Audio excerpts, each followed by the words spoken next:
What's up, squad? I just finished my iso chain session here and I'm not even tired. Why? Because of the Fen effect.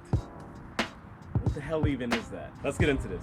All right, so the Fen effect, discovered by Wallace Osgood Fen in 1970, chairman of the University of Rochester Physiology Department and the head of the American Physiology Society. His whole focus, like the whole reason he was into this, is he focused strictly on thermodynamics and muscle contractions, aka how hot would the muscle get under load. And he came up with some interesting things. He proved that concentric contractions require up to 3 times more energy, which in turn produces way more heat than isometrics do. As a result of that, physiologists found that energy utilization from dynamic lifting, it burns up way more intracellular resources and produces a lot more waste product buildup. Now, waste product buildup is something that we are all pretty much used to. If you've ever done push-ups for a long period of time, body weight squats, or even if you start to throw weightlifting into it, start working out with increased loads rather than just calisthenics, you're still used to waste product buildup.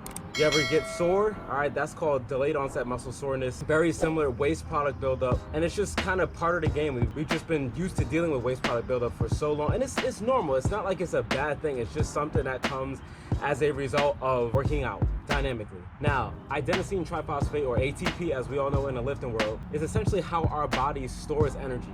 We need that. ATP depletion is part of the growth process. I mentioned that in another video. To be honest, I've mentioned it in so many, I forget which one I specifically was focusing on ATP for. But you know what's interesting though? Just like dynamic lifting and how concentric contractions require up to 3 times more energy from the body to perform the movement, like I just said earlier, here's another 3x. Ready for this? ATP is broken down 3 times faster dynamically versus statically. Interesting, isn't it? Now, you might say this like, why are you slamming on dynamic movements? Haven't you been lifting? Yes. I'm not saying it's bad. I'm just telling us here's what happens when we perform dynamic contractions. It's not bad. I say this because chloride production, ADP, and lactic acid, that burning feeling that we feel like when there's like no more left to give, that's all, again, part of that waste product buildup I was talking about earlier.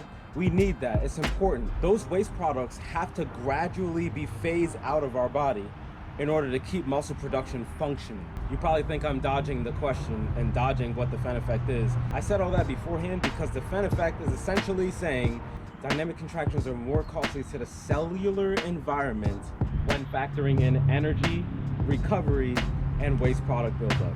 What that means is that when you perform exercises on the iso chain here, you get none of that. So essentially all the benefits without the problem. This is why when we finish the iso chain session, we're not like completely destroyed like you ever do heavy compound lifts in the gym and it's like, yo, you can't even move afterwards. But when you finish up an iso chain session, whether OG or the regular one, you're good. Like you're not crippled walking out of wherever you're walking out of. That's why. That is exactly why, because of the Fen effect. There was a reason why I went all the way back to speed back up. The Fen effect essentially saying that dynamic movement, dynamic contractions are more costly to our muscles when factoring in the movement, the recovery time, and the waste product buildup. Not to say don't perform dynamic contractions. I know I still will. I love the gym. Wallace Fen was essentially saying, why work harder when you have the option to work smarter? And now with the loading reflex that we can actually read, that is, again, a legitimate option for us to have. All right, guys, and that's why I'm able to shoot this video right after my iso chain session and not be dying.